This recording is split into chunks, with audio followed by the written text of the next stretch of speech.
Koy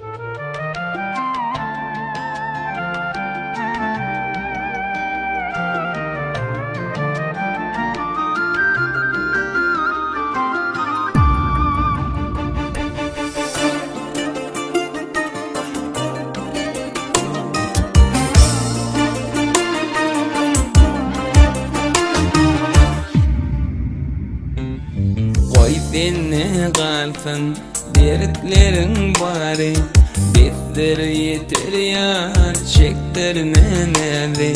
Bara sözüm kaldı aytmanım heli, adalayım senden senkinin yari. Bara sözüm bargı aytmanım heli, adalayım senden senkinin yari. Men yavgadım ayt menin sevim, adalayım ya şen belin duygu.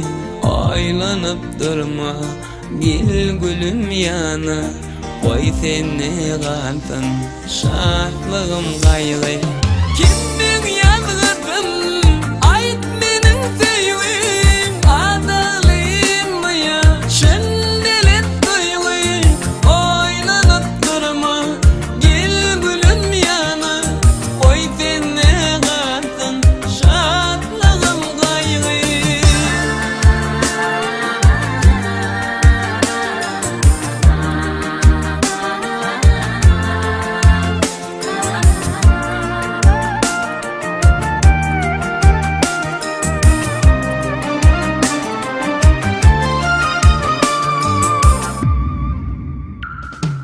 Yalvar yananla dilegim kolla, men baktım kimde ellerden yolla. Erkim arzulan sevgüsün korar, men çekyen derdim kim gelip sorar. Erkim arzulan sevgüsün korar, men çekyen derdim kim gelip sorar.